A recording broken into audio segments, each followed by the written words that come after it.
Hey guys, this is Danny Boy. This is part 2 of my Monk gameplay showcasing the new rune system of Diablo 3's beta patch 13. I mentioned a shout out to the Schaefer brothers in my last video, and I forgot Max's brother. His name is Eric, so a shout out just for you, Eric Schaefer. You will not be forgotten. So anyway, we are moving along.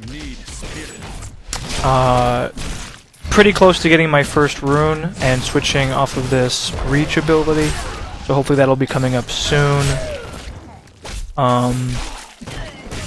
Speaking of Torchlight, I should mention that I played Torchlight, I did beat it on the hardest difficulties and blah blah blah, and I did enjoy it, though the game didn't really have enough depth for me, but I did play it plenty enough. I am looking forward to Torchlight 2. I have seen some of what they've done with the classes, and it does excite me.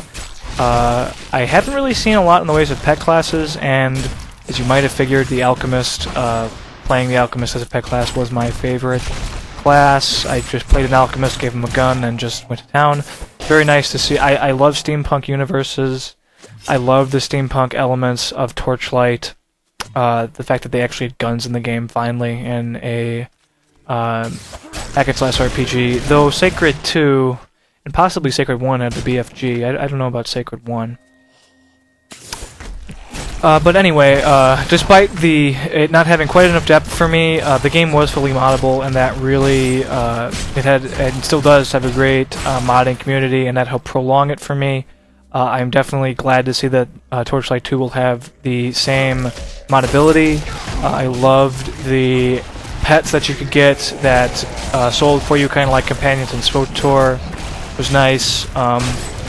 Again, I'm definitely looking forward to Torchlight 2.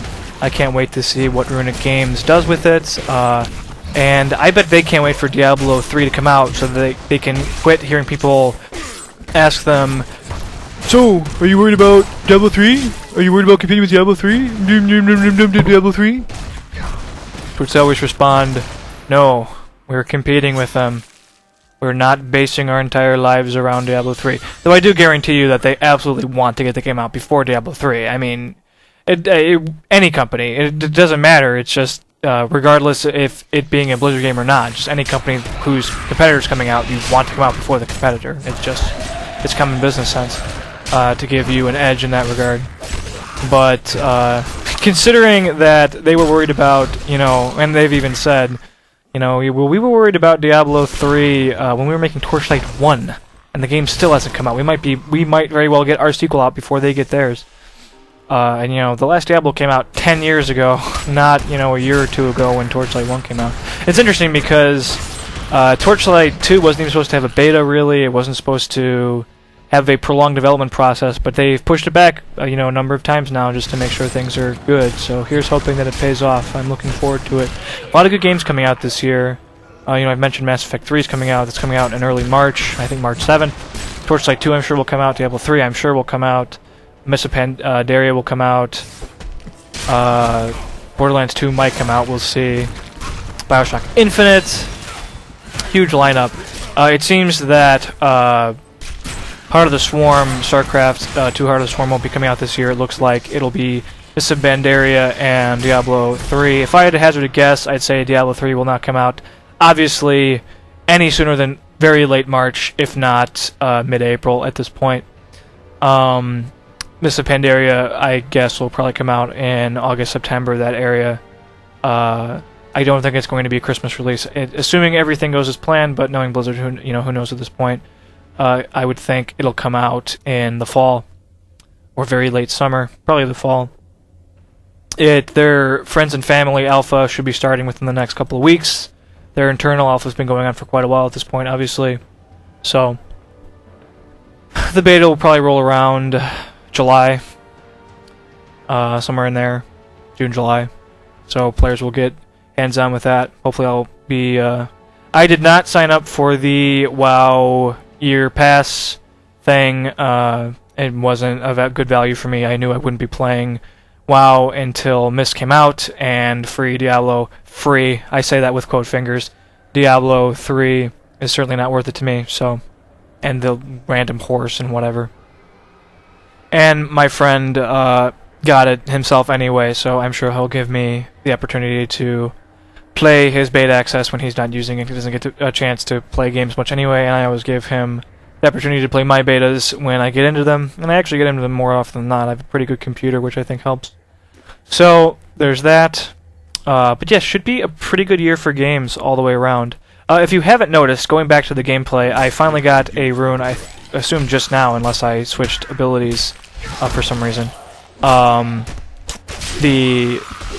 forget the name of the rune, but it essentially has a chain lightning effect to Fists of Thunder, which is neat. It actually makes the ability quite effective as an AoE, and I enjoyed it quite a bit. And it's cool that it gives it a chain lightning effect, but it's not. It's a goldeny lightning, a holy lightning, which I thought was a neat effect.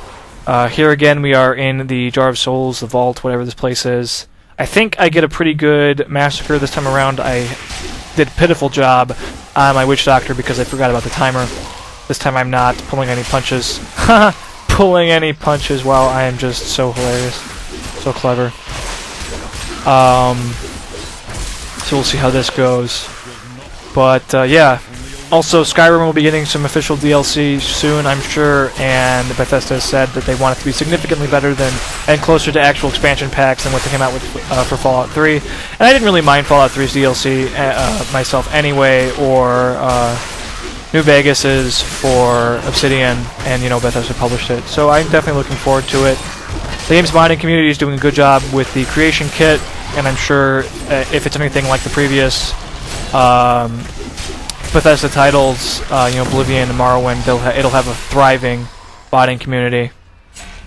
45, that's okay. It's not great. It's not my record for this session. At least I don't know what I got back in the last build.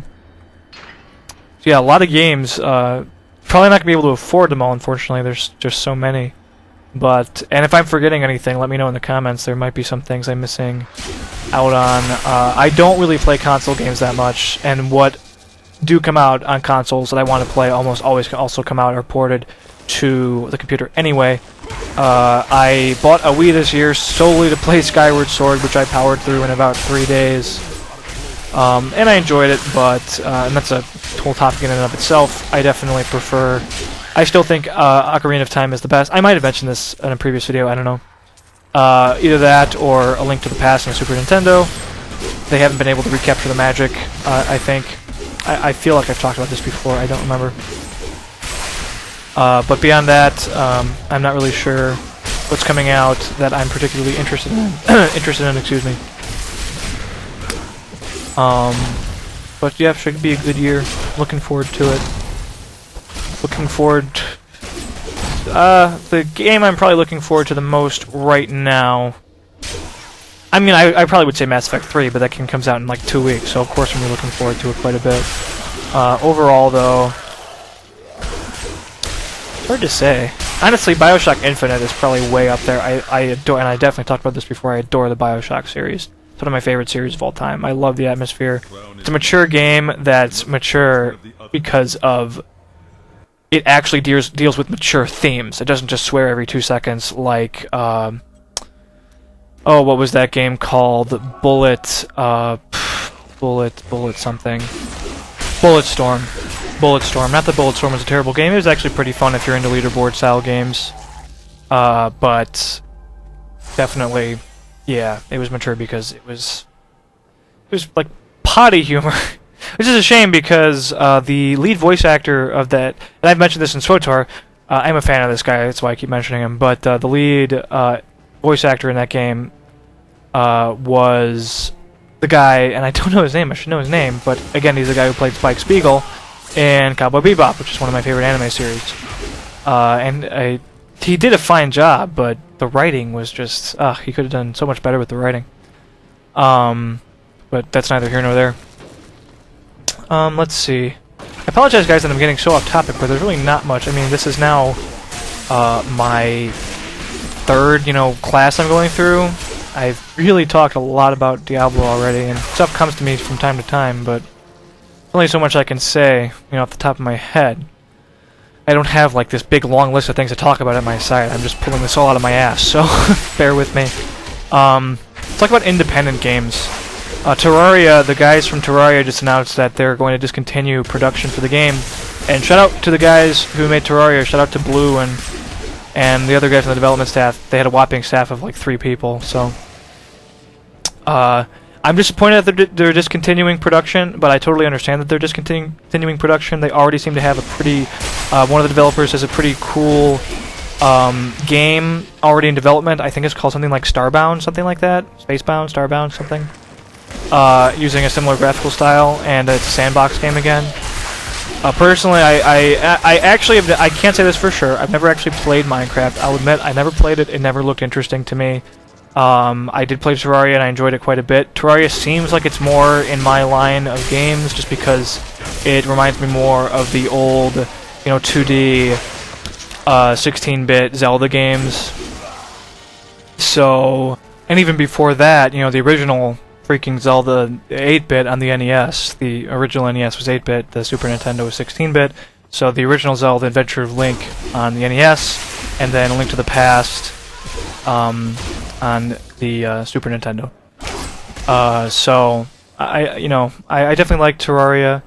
I can understand though why they're discontinuing it. For one thing, they're not charging for any of their updates. I was actually a little disappointed to see that they didn't charge anything for their massive, it's essentially an expansion to the game, this last update to the game, because, guys, if you want developers, especially indie developers, to continue production of their games, you need to give them money. They need to charge for it, or else they have no funding and they can't. Box sales only go so far. Box sales, give you a profit and help you break even on the original production of the game, but after that, if you're going to continue development, you need some sort of income. I actually was hoping they would charge at least, a few bucks for just, sell it as DLC, because that ensures a healthy game and healthy developers and a continued development cycle. But unfortunately, they continue development. Maybe that's part of the reason. But they're, starting other projects. I certainly wish them the best. And I'm glad to see that. Beyond that, a game I highly recommend you guys play is Bastion.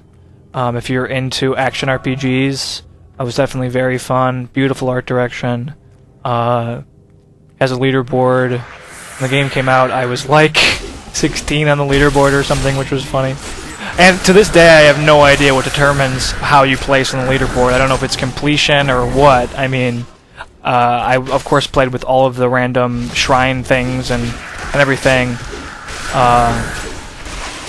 But yeah, they actually updated it. I think added an extra challenge area that I haven't done. I'll probably do it eventually. Last time I played, though, I sucked because I hadn't played in so long, and I couldn't get into it again. But also Jamestown, if you're into bullet hell shooters, is pretty cool. It was fun. Not really my kind of game. Excuse me, my kind of game. But I should drink something. My voice is getting very tired. I've done the Monk and all of the Demon Hunter commentaries at once in one large sitting, so it's taking its toll.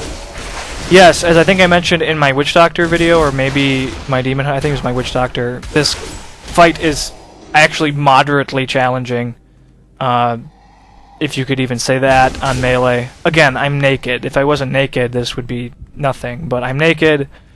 Healing potions have a cooldown. You have to do enough damage to get orbs to pop out of him. He not only teleports, he also snares and he knocks you back. I'm trying to time my blinding flash and then hit him and then walk away, but I've been a little unlucky, and every time I've done it, he's like knocked me back at the exact same second. So I didn't have enough of my try-hard helmet on to make sure that that wasn't the case. But at this point, I've got it. The fight's over. Guys, when you're in dangerous situations, don't panic. Just if you actually don't want to die, just keep your cool, don't put the strategy and take him down. But sometimes you're going to die anyway. And again, this implies that you actually care and are trying hard and whatever, Most of the times, like, who cares? Just go back to the entrance and can just trudge along and come back. Whatever. I do die later. I was actually kind of an unfortunate death because I died at the very last, second and whatever. But, alright guys, that's the end of it. Apparently, I wasn't even paying attention. Thanks for watching. Have a good one. Stay tuned for part 3.